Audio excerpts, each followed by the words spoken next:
بسم اللہ الرحمن الرحیم۔ السلام علیکم ورحمۃ اللہ وبرکاتہ۔ اما عائشہ رضی اللہ تعالیٰ عنہ نے رسول اللہ صلی اللہ علیہ وآلہ وسلم کا راستہ روک کر کیا مانگا تھا؟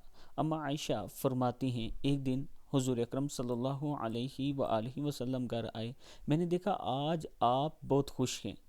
حضور صلی اللہ علیہ وآلہ وسلم جلدی میں کوئی چیز اٹھا کے جانے لگے، میں نے راستہ روک لیا کہ میں نہیں جانے دینا۔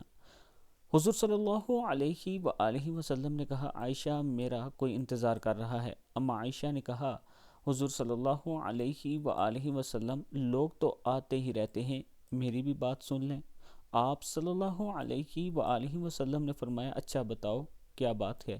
تو اما عائشہ نے بتایا کہ مجھے میرے والد نے کہا تھا جس دن آپ صلی اللہ علیہ وآلہ وسلم کو خوش دیکھوں تو میری اور اپنی بخشش کی دعا کروانا۔ حضور صلی اللہ علیہ وآلہ وسلم نے ہاتھ اٹھائے، اے اللہ عائشہ اور ابو بکر کو عزت والی زندگی عطا فرما، اے اللہ ان کا حساب قیامت میں آسان فرما، اور پھر کہا، اے اللہ انہیں بغیر حساب ہی جنت عطا فرما۔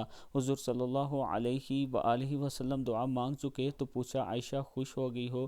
جی حضور صلی اللہ علیہ وآلہ وسلم ہو گئی ہوں۔ حضور صلی اللہ علیہ وسلم اٹھ کے جانے لگے تو واپس لوٹ آئے اور کہا، عائشہ میری دعا سن کے رو رہی ہو؟ مجھے قسم ہے اللہ کی عزت کی، میں اپنی ہر امتی کے لیے یہی دعا دن میں 2 مرتبہ مانگتا ہوں۔ یعنی جو دعا حضرت عائشہ اور حضرت ابو بکر کے لیے آپ صلی اللہ علیہ وآلہ وسلم نے مانگی تھی، وہ ہر امتی کے لیے دن میں 2 مرتبہ مانگتے تھے۔ اللہ تعالی ہم سب کو رسول اللہ صلی اللہ علیہ وآلہ وسلم کے فرمان کے مطابق زندگی گزارنے کی توفیق دے۔